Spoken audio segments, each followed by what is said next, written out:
Some strong storms continuing to move through parts of East Tennessee.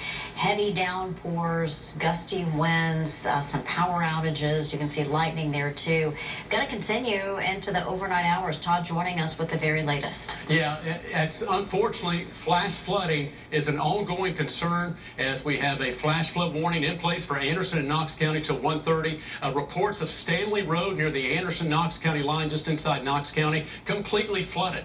And parts of Beaver Creek, Bull Run Creek, if you live in the Anderson-Knox County, near the Anderson-Knox County line, that's one of the main hard-hit areas right now where storms are what we call back building and training. Storms repeatedly moving over the same area, and that often leads to not only flooding, but flash flooding, where you have water rises and runoff quickly in a very short period of time.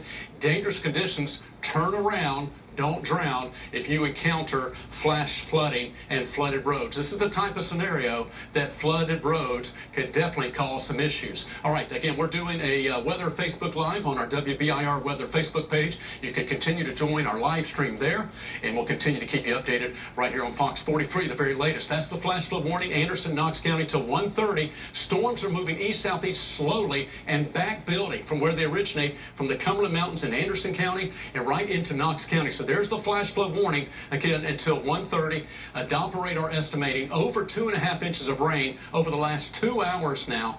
So we're certainly looking at rainfall rates between 1 to 2 inches per hour. We have gotten reports of at least some small to medium-sized hail, anywhere from pea-sized hail to almost peanut M&M size hail, if you will, for size, just under a dime size reported out of some of these storms, and very frequent lightning. Storms may be propagating a little bit more to the northeast now, blowing out of the storm from Oak Ridge toward Clinton, and again maybe even tracking back a little bit east northeast to Anderson County. So much of Anderson County, northwest, west Knox County, you're still looking at the influence of these storms, and they're even back building a little bit more back to the northwest.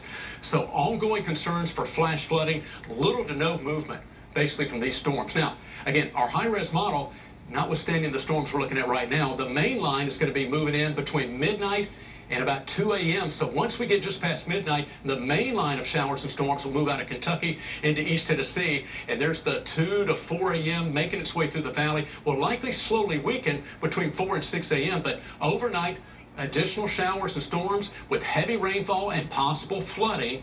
Again, if you live in a flood-prone area, be prepared to seek higher ground and avoid flooded roadways. Again, we can't stress that enough. These summertime storms dropping a lot of water, flash flooding can happen very quickly. Be prepared to move to higher ground and safety. Meanwhile, here's what's going on regionally. Here's our line of storms associated with a cold front.